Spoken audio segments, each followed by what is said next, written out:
Coming up on Mayo Clinic Q&A. In today's stressful and kind of rapidly changing work environments, I think just taking that little bit of time to tell someone, hey, I really appreciate the work that you're doing, really goes a long way, I think, in sort of humanizing what we've been used to for many years that we really lost in the last year and a half with the pandemic. Working from home during the pandemic has ushered in a whole new set of challenges to balancing work time and family time. Today we look at tips to bring some normalcy to life. It can be as easy as taking a walk.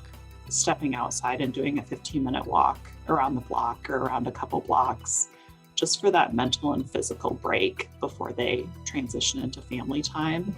And I think that that's a really good idea for the body and the mind. Welcome everyone to Mayo Clinic Q&A. I'm Dr. Helena Gazelka. The COVID-19 pandemic has forced us to readjust in many ways, including shifting to remote work for many individuals. Working from a home office has many benefits, but it also comes with quite a few challenges. With me today to discuss this are occupational medicine specialist, Dr. Laura Breer, and chair of the Division of Preventative, Occupational and Aerospace Medicine, Dr. Clayton Cowl. Thanks for being here today. Thank you. Be here. I'm delighted to have you both here. And Clay, before we start, would you tell me and our listeners, what do occupational medicine and aerospace medicine have to do with each other? Sure. So occupational medicine is one of the subspecialties of the American Board of Preventive Medicine, and aerospace medicine is another one of those subspecialties as well. And so in our division, we have specialized programs for a variety of individuals employed across a variety of occupations, and that includes those in safety sensitive jobs like healthcare providers in our physician health program, pilots, commercial truck and bus drivers, and airline pilots and other individuals that have safety sensitive activities that they do as part of their daily routine. Laura, what does occupational health look like for you? How would you explain that to our listeners? I would say that occupational health is basically the specialty of helping workers stay at work and return to work. So it's a preventive medicine specialty, preventing workplace disability. And that's what we thrive on doing every single day. And that's interesting because I've always associated that with getting people back into a workplace that they came from. But now with people working at home, that might look a little bit differently. Absolutely. Absolutely. It does look very, very different. And I think employees and, employers alike are learning many new things with people working from home. And sometimes it's easier to accommodate employees working from home. Sometimes it's a little bit more difficult depending on the job.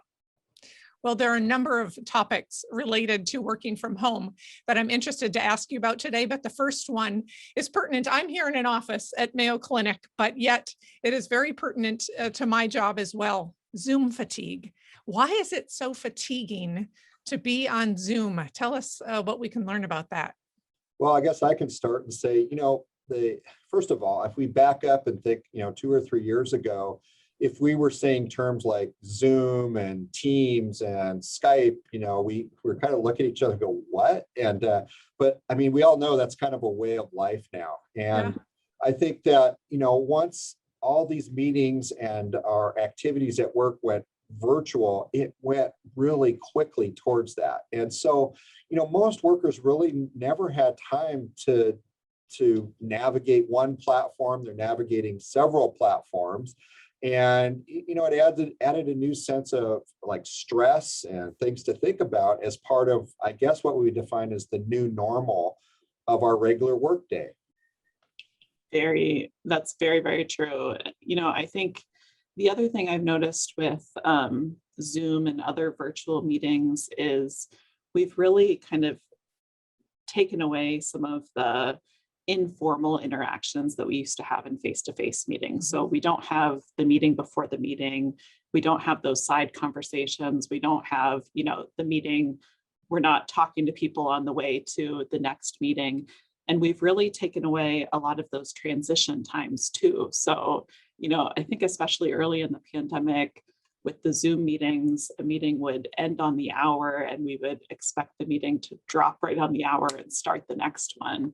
And people were getting really tired. There was no time to have that transition, even go, grab a glass of water and those sorts of things. So I think that meeting organizers are recognizing that and starting to build in even a 5-minute buffer for a little bit of a transition, so that employees can, have a little bit more of that sanity back. And I think we also need to recognize when something doesn't need to be a video meeting. Like, I really enjoy seeing my colleagues' faces, but it doesn't always need to be a video meeting. If it's a video meeting, we're by default sitting here talking to each other. If it's a phone meeting, we might be able to walk and talk, which is wonderful these days, especially in the summer months when we can get outside in the Midwest. That is fascinating, Laura, because I remember before COVID, and so before I'd ever heard of Zoom, we used the system where we had all these phone meetings and we didn't necessarily see one another. I had read an article recently about what's so different about being on Zoom meetings all day long versus being in person meetings. And one of the things they mentioned was that you weren't necessarily always feeling like your face was a focus of attention when you were in a meeting room, because someone would be looking at the speaker, there would be time off of you, but now everyone's face kind of gets equal time and it's a little bit exhausting. Yeah, I can definitely appreciate that. I think that there's absolutely some truth to that. So we need to have some sort of a balance. Make video meetings only the meetings that they need to be video meetings. That's right. So. And then you feel guilty if you turn your video off and everybody else has theirs on. So there is that. Absolutely. You have to pick a nice picture for a screenshot if you're going to turn your video off. That's right. That's right. So speaking of screen time, what about eyes? When I was a kid growing up, my parents always told me that I was sitting too close to the television, that I shouldn't spend too much time looking at the television or the computer because I was going to ruin my eyes. Tell me about eyes and screen time. So we actually are getting quite a few reports from employees about eye strain and eye fatigue from being at the computer all day long. Prior to the pandemic, when people were working in the office, I think just the natural transition of the day, people would get up at least every hour to go do something, sometimes at least every half hour. And these days we are staring at a screen a lot of the day. And in the office, we often have our workstations set up, ergonomically.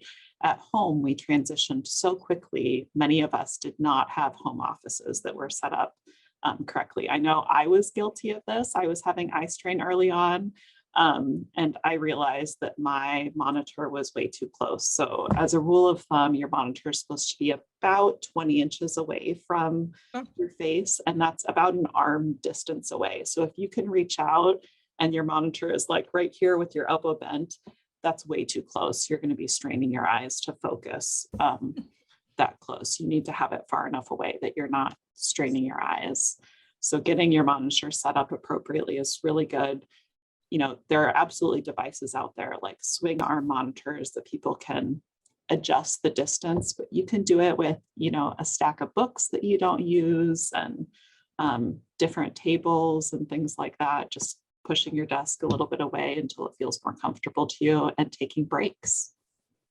Yeah, I didn't know about the 20-inch rule. I think that's good because I had spent so much focus on what my neck was doing, up or down. Like if you're trying to use your little, laptop computer and do meetings on there, you're sometimes kind of hunched over. So that's a good rule. And then the height, I think, is important too. So, the height of the monitor, the top is supposed to be about at eye level or a little bit below.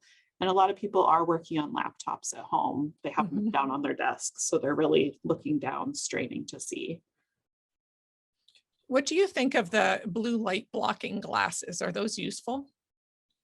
For some people, they can be. Often I think that within our own employee population, it seems like employees that have a diagnosis of migraine headaches are often the ones that will try out those blue light blocking glasses. I think for me, it would probably bother me to be wearing them throughout the day, having my workstation once I got it set up appropriately, and for me, it was coming into the office and sitting down and making a conscious effort to say, okay, how far away is my monitor when I'm sitting at the office, and going home and setting myself up with the same setup. And then it was just fine. Okay. And probably taking breaks to look out the windows at times too. Taking conscious breaks, and your iPhone can help you do that, or your calendar can help you do that. I'm not good at reminding myself to take breaks. Many of us aren't. We get so absorbed in what we're doing. Yes. Well, moving on from our eyes to our ears, what about earbuds and the concern about hearing loss or how loud people play their earbuds? What would you have to advice to give our listeners about that? So, earbuds, Dr. Cole and I were just chatting about this yesterday also, because we're also getting, some questions from our employees about this. Noise related hearing loss is absolutely a concern. And so if people are wearing earbuds all day long and they have the volume turned up, that is a risk for hearing loss. Earbuds really weren't meant to be used 8 hours a day, 5+ days a week. So ideally, people would have a setup where they can have, both the audio and the microphone coming from a setup on their computer. If they can't do that, having, earmuffs with a speaker like this, although if you wear this all day, your ears get pretty hot. So it's kind of hard all day long. But yeah, earbuds, I think were a quick solution, but they really aren't meant for a full day's work. Dr. Cole, anything to add to that? Yeah, I mean, I think just in general, they're great for mobility, not great for long-term hearing preservation. So I think if you can find a good plug-in speaker that will get the job done, certainly for if you're moving about and you don't have the camera on, or you have that telephone meeting we talked about earlier, it's great. But we even see things like over long periods of time, the external auditory canals, where those buds are jammed into in the side of your head, they'll start to get abrasions and those types of things. And it's the amount of exposure is just so much more than it used to be when you had face-to-face meetings as a regular part of your workday. Yeah, you can actually get infections in your ear canals, kind of like swimmer's ear. So I think it's hard because people are trying to close out the noise of the dog at home, the children at home by having a little more confined. So the earbuds seem necessary in that way, I suppose. I could see that. It's all a balance, right? Well, eyes and ears, but I have to say that the one thing that I notice the most when I sit here and do meetings all day long is my neck and my back. And what do you tell people about orthopedic issues with this kind of sitting in front of a computer all day long? Yeah, that is really interesting. It turns out there's several factors that are really important in setting up a home office. And unfortunately, in the early 2020 pandemic year, there really wasn't a lot of time to sit and talk about, well, here's how you set up a home office. We didn't have ergonomists available to go out and set up everyone's home. And it ends up that, if your office is set up incorrectly at home, the amount of exposure time that you get in this sort of subpar environment really begins to take its toll, as time goes on. And so we see workers with back pain and neck pain and also hand and wrist pain, much as we do for in-person meetings in an office setting on campus, for example. If they haven't been seen by an ergonomist, or they have ergonomic related issues. And so what we've really looked at is, the first thing is invest in a good chair. Really one that's sort of ergonomically suited to your frame, and for every size of body out there may be a different type of chair that works for you and for the type of work that you do. Some people are doing more keyboarding, others are just mostly interacting in a meeting scenario. So it really, there's a lot of individual variability.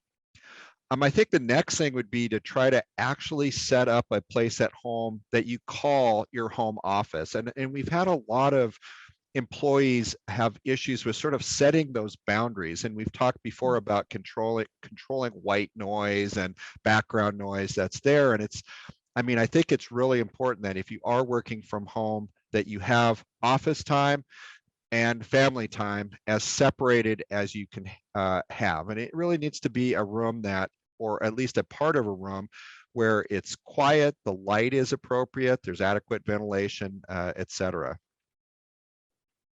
I've noted I have an Apple Watch and it tells me to get up every hour and move around for at least a minute.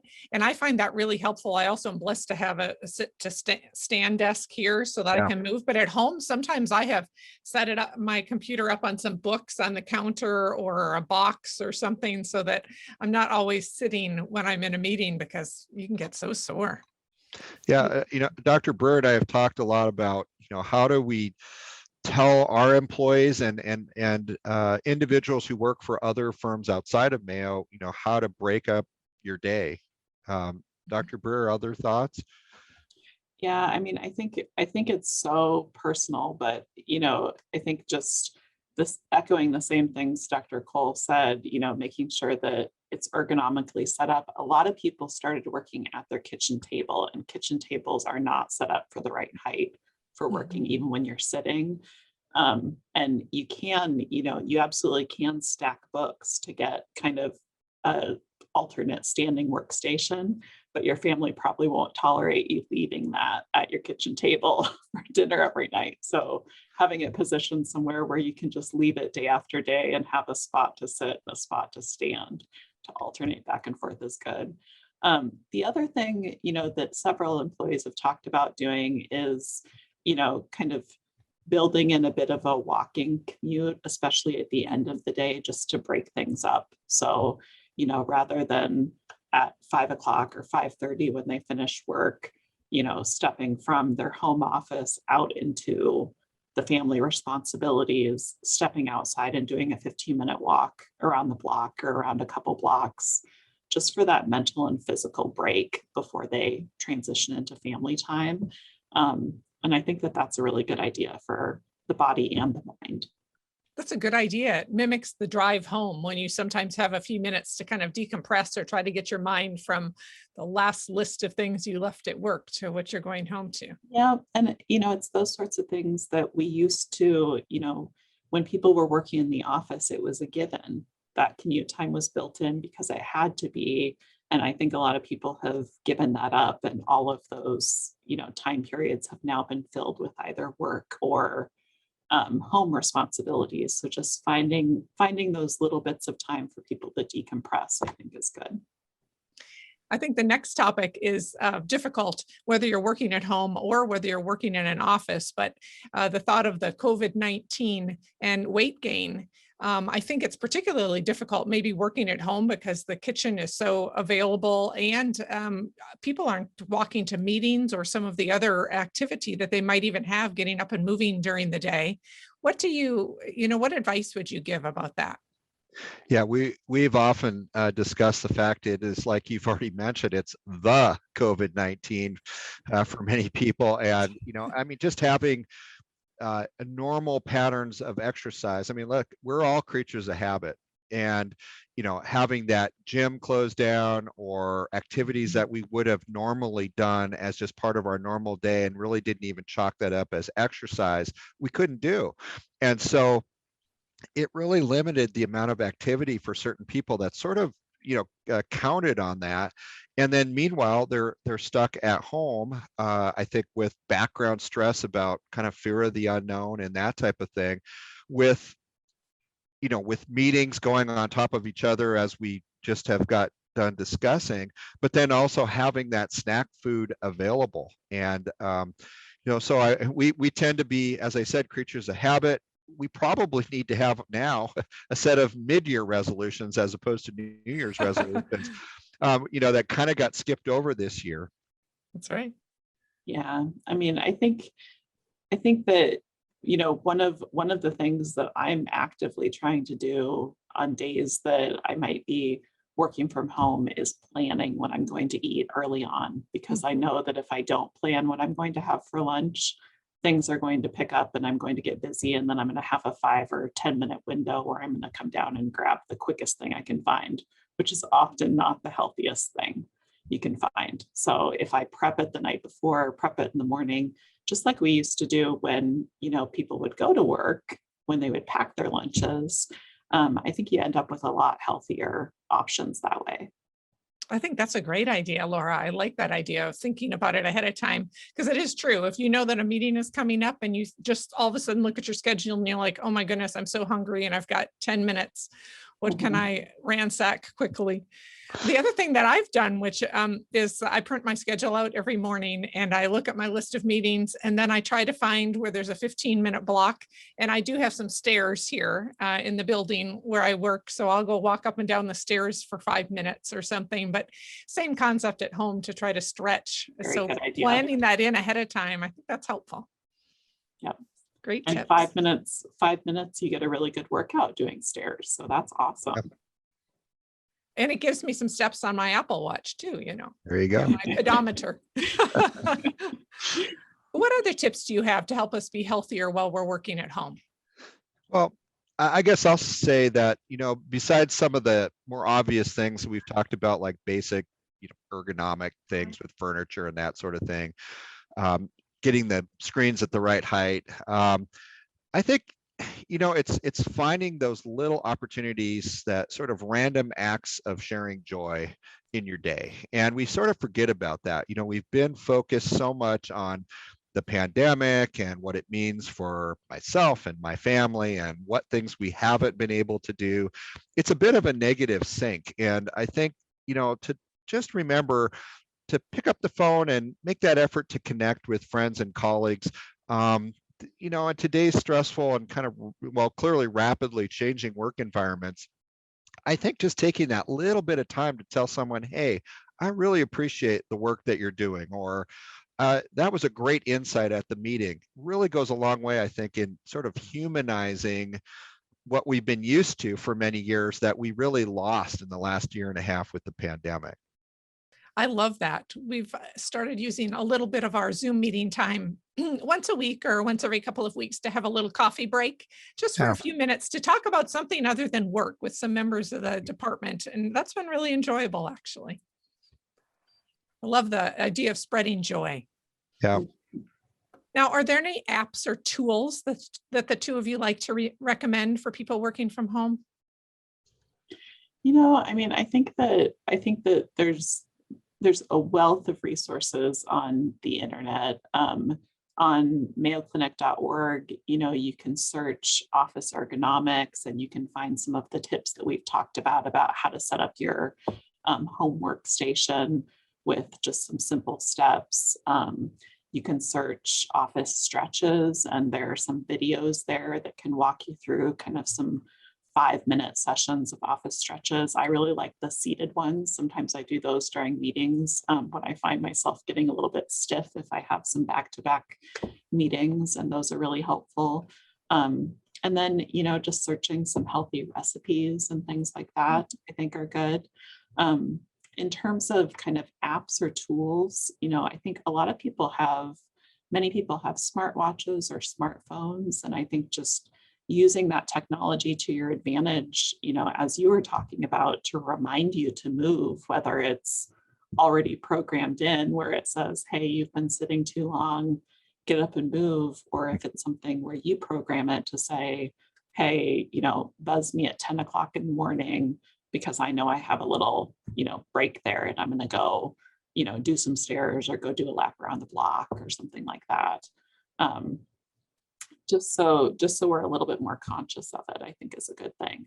Doesn't have to be fancy. I think that it can be really simple, just to keep us moving in the right direction, especially this summer. I think everyone deserves a little happiness this summer. And I think this summer is going to be a lot more joyful than last summer was, for sure. That's good news. Mm-hmm. That's wonderful. I had seen some apps for setting like habits, and it'll, like you said, Laura, it would remind you, oh, if 3 times today you were going to get up and stretch or something to do that. And it reminds you every day of the same things. And then you can mark it off when you do it. But it sounds like what you're saying is being intentional is important to get it done. Right. Wonderful. Yeah, and although people won't necessarily need to go on any kind of crash diets or anything like that, I think even just logging calories, logging, so you have actual cognition that, oh boy, I better watch how much I'm just putting in my mouth in between meetings, with no check on that. So I think when you have to actually log that in, it adds another set of reminders of what am I doing here in my, just kind of robotically going through the day, and having that food there at home is just way too easy. So that's a great point. Thank you both for being here today.